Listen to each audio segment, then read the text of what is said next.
Hello, so this is Hassan from House Reviews here, and here is the spoiler video for Sonic the Hedgehog 3.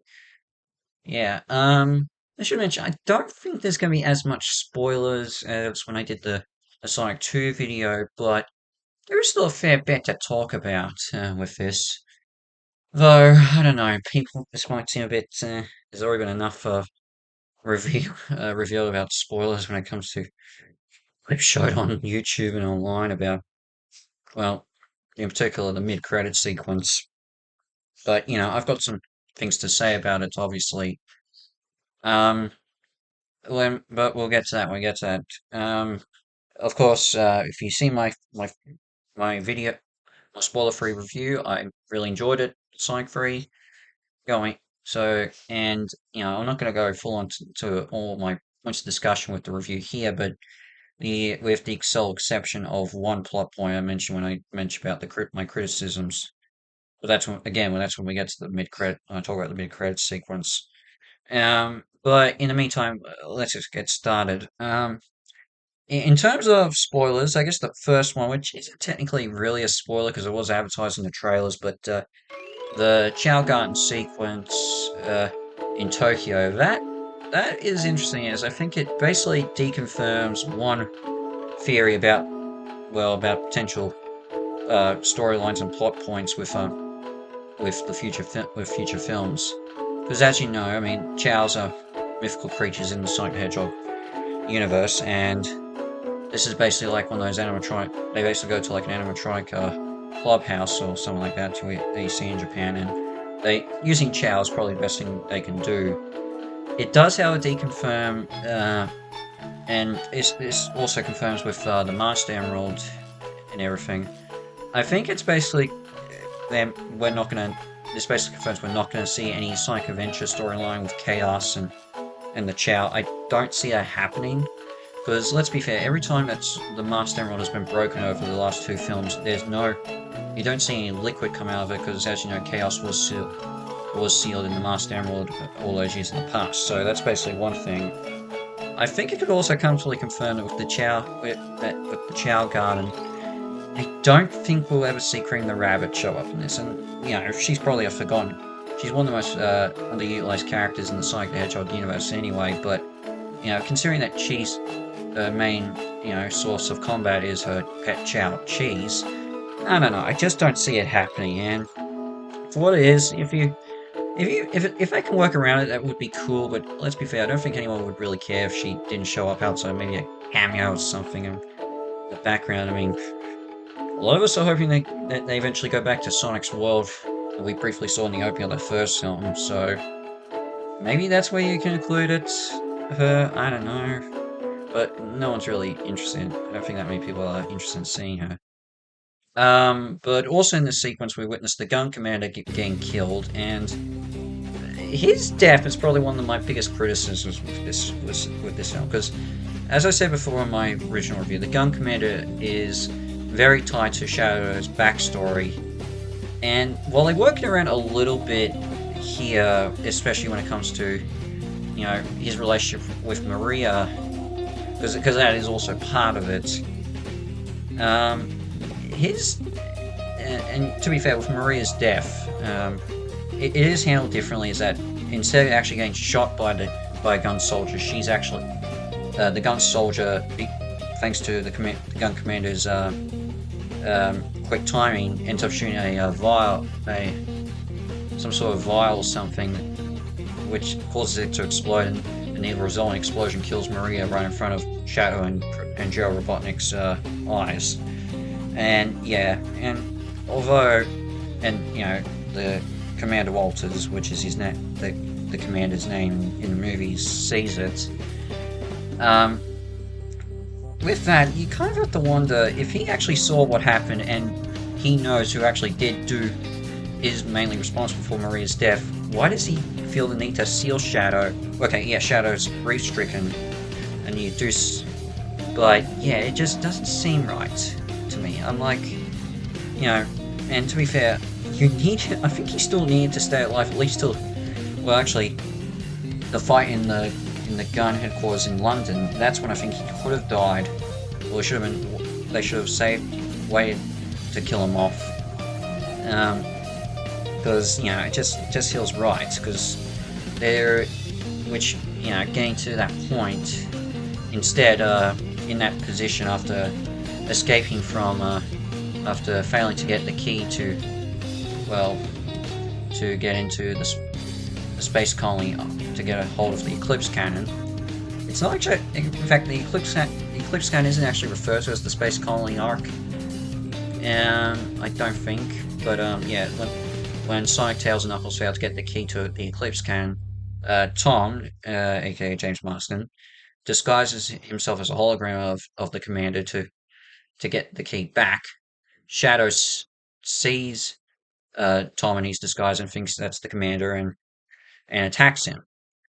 And that's just I can understand a little bit because this is part of Sonic's story in this when it comes to him not being consumed by a vengeance. But yeah, that was just a little bit.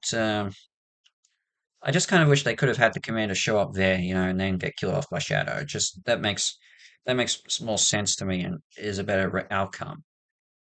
Going into that though, I should mention the person who basically succeeds in who takes over Gun after the commander gets killed off. Uh, Played by Kristen Ritter. I think it's clear to say she might have more of a role going forward with the films if Gun continues. If we see more of Gun, I'm not sure, but especially considering the direction of what we know the fourth film will be. Maybe she is responsible for the creation of.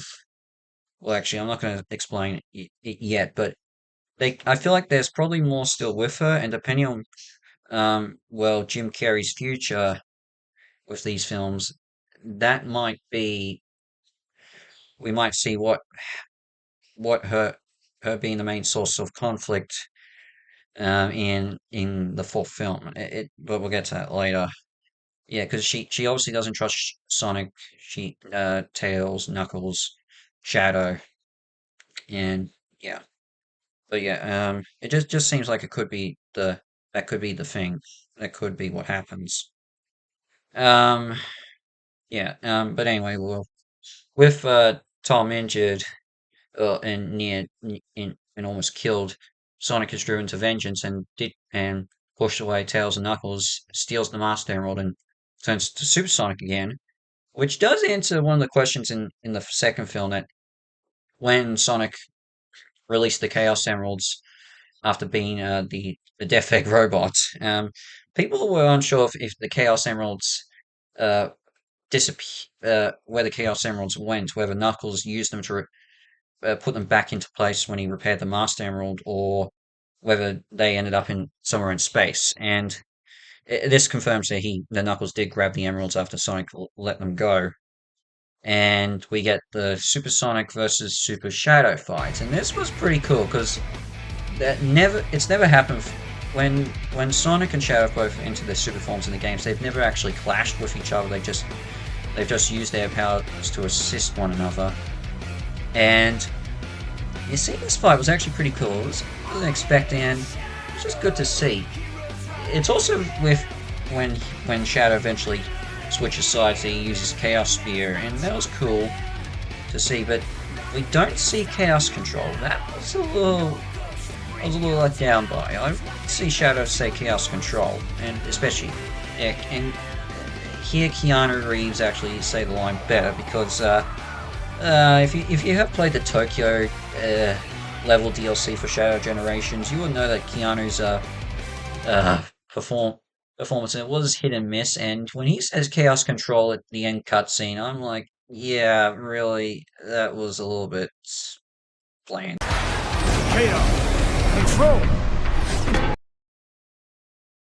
So I was hoping that he would actually say do Chaos Control here, so I could hear a better line delivery from Keanu Reeves. But now we don't get that. Maybe we might, I don't know, we'll have to wait till another film or the spin-off TV series spin-off Paramount series that Keanu Reeves and Idris Elba want to do with Knuckles and Shadow.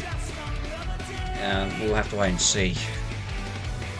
Um, yeah, and but obviously with the fight, um, with with what goes on in the fight, Sonic eventually, after direct managing send to change the direction of the eclipse cannon to fire at the moon, causing it to explode. You know, after it to be blown up, like in Sonic Adventure 2, Sonic loses all his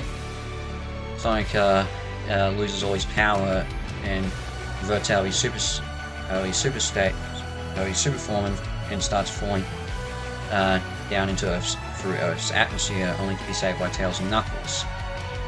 Shadow is still able to is still in his super form, and with the assistance of Dr. Robotnik, right after they killed Gerald. Well, actually, they killed Gerald before they changed the Eclipse Cannon's fire laser direction of the Eclipse Cannon's laser. They sacrificed themselves to save the Earth, and yeah, everyone's unsure what this means for Dr. Eggman. And well, and it makes sense because well, Jim Carrey was contemplating retirement from the beginning after the second film, and you know and we're unsure whether this is basically now the end or be all for Dr. Eggman. It definitely is possible, but well, as we learned from the post-credits scene, Shadow survived. I mean, he is the ultimate life form, but the way I think the way I think of it is I think maybe there's a chance that could be Shadow used Chaos Control to move the Eclipse Cannon far away, and Eggman may have been transported into another world or to another planet or to the future, and that could be how he survives. I know other theories maybe suggesting we could see Eggman Nega or Gerald might return again, and he didn't die. I'm not sure, but you know, if this is the end of Jim Carrey in the films, it's a decent enough way to go out on, because Eggman in Sonic Adventure 2 does assist the heroes in stopping his grandfather's plan from beyond the grave, and yeah, that does line into here. I don't know for sure, but we'll just have to wait and see. I think there's every chance Eggman could return, but it's just going to depend on what Jim Carrey wants to do. Of course, as I said before in the post-credits scene, we see Shadow survived as he reclaims his inhibitor rings. This could obviously lead into him doing his own thing for a show or his own movie, or we'll see him again in the fourth film. Now, here's the thing I want to bring up. As I said, Sonic loses his power, and Sonic loses his power in his super form before Shadow and Eggman do their apparent sacrifice to stop the Eclipse Cannon from blowing up the Earth. I want to bring that up because I think, obviously with that, Sonic, Tails, and Knuckles have now lost the Master Emeralds and the Chaos Emeralds, which could mean that which means Shadow probably has the whole thing, and now has the Master Emerald. So this could be how he might use Chaos Control. Bring whatever we see Shadow do next. He has the Emerald. He can turn into his super form, and is definitely able and will be able to use Chaos Control. So remember that. I mean, whether or not maybe they found not Sonic, Tails, and Knuckles found the Emerald after they reunited on planet Earth. It could be the case, but I don't know. And I don't know if might, I don't know if Shadow could have maybe just left it there or something. I don't know. It's hard to say, but again, this is something going to wait for a future project. So that's one thing, and that's a question I'm just waiting to find out where the Master Emeralds or the Chaos Emeralds are. But of course, I need to talk about the mid-credit sequence. And oh boy, everyone's already shocked. I mean, I think if you haven't seen the film, and you've just heard what people have said or shown, all the live reactions. Yeah, I don't like. I hope you haven't, but might as well talk about it because yeah, I'm a big fan. So what happens is that after the film finishes with the race, the ring, well, the official race between Sonic, Tails, and Knuckles, while they're camping trip with Tom and Maddie, Sonic ends up in overshooting the finish line, ends up in New York City. Just as he's about to probably head back, in comes Metal Sonic. And yep, and he tries to launch a sneak attack on Sonic and take him out in one hit. Sonic also dodges this, and after criticizing Metal's not being a true representation of himself, we see an army of Metal Sonics surrounding the main one, and they plan to all attack Sonic all at once. When in comes Amy Rose with her throwing a Pico hammer to destroy most of the copies of Metal Sonic. Wearing a hood, then when Sonic asks who she is, she takes off her hood, and the film ends after she smiles at him. So there we go. Amy and Metal. And I knew they would eventually show up because at some point. As I said when I did but to be fair, as I said when I was talking about the second film, I thought that Amy and Metal would be in the third film, and they would save Shadow for a future project. So they sort of switched it around, but yeah, I'm glad they're here. It makes sense they be here. They had to be the next couple of characters from the games to be introduced in this franchise. And I think it basically confirms we're going to get Sonic CD as the next game to be created into a film, and it makes sense because that's where both those characters were debuted in, and well, here they are. Looking at how they look at the moment, Metal's obviously the closest to his games. Amy's obviously had a change in her. Well, no, I mean we don't see her in a classic pink dress, and but her hair, it's not really a mohawk. Her hair's actually pointed down a fair bit, and obviously much like Sonic and Shadow, her eyes have changed to match what their designs are in the films. But yeah, they both look good for what I saw, and I think they will. But of course, that's just a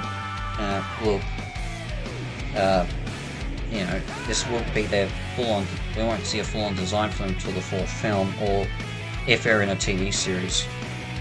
Because I don't know. I mean, it could end up happening. With what that could mean with Metal Sonic.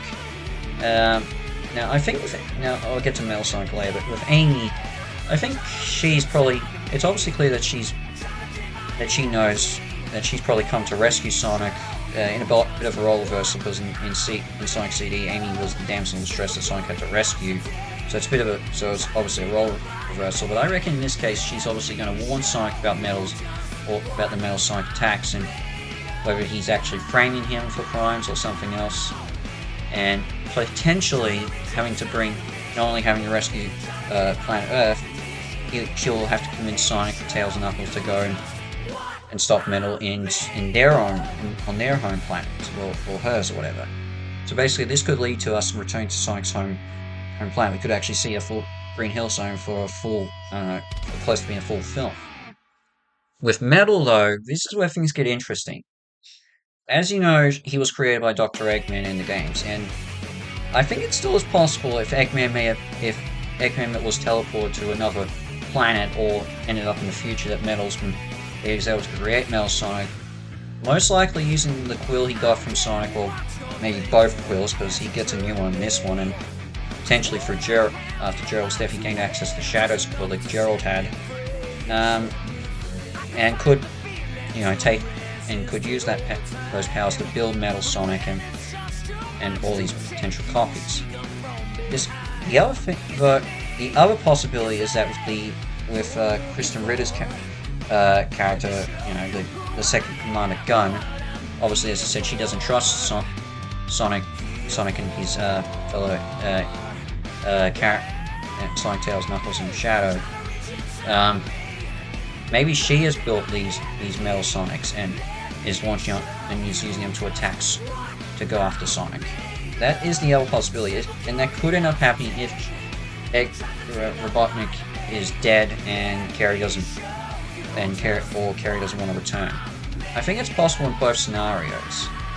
With that, I think there is a chance we could see an integration of the Sonic Hero storyline, and at some point, all these other copies of Metal Sonic, the main one's going to use them to build a better body and become Metal Overlord, much like in Sonic Heroes, which I think is definitely a possibility. And you could see. It just seems like that could be the case, and though we don't know if that will be what happens, it just seems like that might be a scenario too. Now, with that said, here's my big criticism of this, and I'm not criticizing anything. I love the fact we're finally getting Amy and Metal Sonic. It's more the fact that I think now, as I said before, one of my big criticism I had is, thanks to this mid-credit sequence, I think I can comfortably predict what's going to happen in the future for this film series. I should probably explain what I mean by that. So what I mean with what I think could happen with the future is that when this was originally, after the first film, James Marsden said that he signed on to do 5 Sonic films, and we obviously know what the 4th film will be. We know that there will be a 4th film. I don't know whether we might get another TV series, and there will be a 5th film. Now, I don't know if there can be any more past the 5th Sonic film, and honestly, if you're going to want to stop a series, maybe a 5 might stop this franchise. 5 might be enough, and if they want to keep doing more, go ahead, but 5 would be a decent enough stopping point. So with that said, I think now what I'm getting at, now that we know that the 4th film will be centered around Amy, Rose, and Metal Sonic, I think, in my view, it's pretty clear that the 5th film will be centered around Silver the Hedgehog. It just makes too much sense to me. And when it comes to the next big, force for Sonic to take down, you would have to imagine Silver would make the most sense. And the way I look at it is potentially, going forward, if Sonic doesn't return, that Silver may show up from, as you know, Silver is from the future, and he will show up to the past in order to go not really to go try and kill Sonic like in Sonic 06, but he's trying to, bring Sonic back to maybe his own world permanently to avoid a potential crisis. And that just makes too much sense to me. I don't see this as saying they're going to bring in Iblis or Mephiles, even though Mephiles did enjoy a bit of a renaissance with his appearance in Shadow Generations. It just feels like that will be the case, and honestly I find Silver is probably a good opportunity, and having him, Sonic, and Shadow for the grand finale both into their super forms would be a good way to finish off in my view. And I don't know, I'm sure people wouldn't mind integrating some elements from Sonic 06 into films. I don't know, there's appreciation for it. It's still a bad game and the story is laughable at times, but there's some elements to like it. Silver's reputation has grown a fair bit. So yeah, that's what I think of the 5th film will be. The problem now with that, when it comes to the other characters from the Sonic series that could show up, this is where things get a little bit tricky, because obviously I said I don't think Cream the Rabbit will show up now, and that includes the Chows. We did learn apparently in a interview that Big the Cat was considered for a cameo in the 2nd film, but that didn't end up happening. Rouge is interesting, as I don't see her showing up now, considering that she is an agent for Gunn, and as I said, the Kristen Ritter's character, who's now the new commander, probably wouldn't trust her anyway, and I don't know, she could show up trying to steal the Emerald from either Knuckles or Shadow, but especially if that joint series happens, I don't know. But I wouldn't be surprised if that's over. Omega is also is probably the only one I could maybe consider showing up if, but he's another Eggman creation, and potentially if Shadow's involved in this next film, he might team up with Omega because Omega's one of Shadow's closest allies. So that's another thing. I don't see Team Chaotix now happening. I think that's over. The Knuckles series basically confirmed that probably won't happen. Blaze is interesting. When you think of Silver's introduction, if he is the main sort, if he's going to be involved in the fifth film, Blaze is tied directly to him until the ending of 06, which I'm not going to go into that. I it's another one that could end up happening, and well, actually, I don't know if Blaze will show up, because next to Cream, she's probably one of the least used characters in the franchise, to be fair. And, well, when it comes to other Eggman creations, Warbot and Cubot, I don't know, could go half and half. But again, you gotta hope for Jim Carrey to show up, and I guess the other option the one character I would kind of want to see show up now is Sage from Sonic Frontiers, Eggman's AI daughter. I think she would be a really good addition to the franchise. It would be a good inclusion. But again, that's all depending if Eggman's still alive. But that's what I think could happen when it comes to the other characters. When it comes to who could play Amy and Metal in the next film, this is where things get interesting. Metal is obviously mainly used, but if they are going to include elements from Sonic Heroes, Metal actually does have a voice in it. And that is, I think they could try that for a voice. If they're going to do a voice for Metal, what I would maybe consider doing is maybe having one of Sonic's other actors from the games, from previous material, showing up to voice Metal. In Heroes, he was voiced by Sonic's current voice actor for those at the time. Ryan Drummond played Metal. But going forward, I wouldn't be surprised if they might consider getting Roger Craig Smith to voice Metal Sonic if they end up going that direction. But I don't know. Anything can go. I personally wouldn't mind having Metal remain silent, like he's traditional, like he is in most Sonic media. Amy's voice. This is where things can get interesting.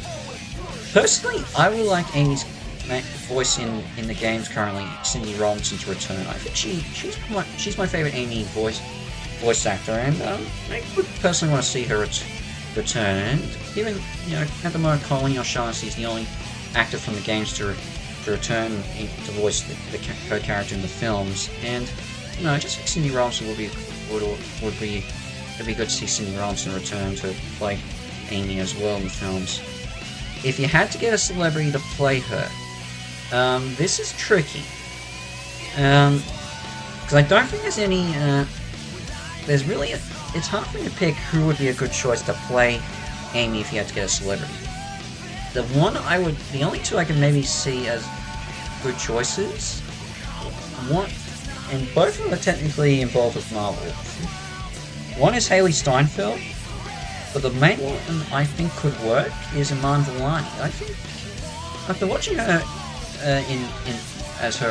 watching her as Miss Marvel, I think that's probably her performance like that does give a bit of vibes as Amy, and I think she would be a good choice. I would go Iman Vellani. She's the odd, but I don't know. It's hard for me to say. I personally would want to keep Cindy Robinson to return as Amy, but again, I think Iman Vellani is probably the only one I can really think of. Yeah, but so we'll just have to wait and see. But that won't be till 2027, unless, I don't know, they decide to move up the release date to 2026. I don't know. And I guess, or what this mid-credit sequence could be involved for a TV series. I don't know, but it just depends. So in the end, we'll have to wait and see what happens. But what it is, actually, but those are the spoilers for Sonic the Hedgehog 3. I hope if you've, and I would like to know what you think of the mid credit sequence, and Well, who would you like to voice? Who would you personally want to see play uh, Amy and Metal in the next film or TV series, whatever's happening first? I'd be interested to see what you would personally want to play those characters. Well, mainly Amy. As I said, I don't know if Metal's going to be talking. But in the meantime, House of Reviews is out. Next time, I'll see you for a new review. Ciao.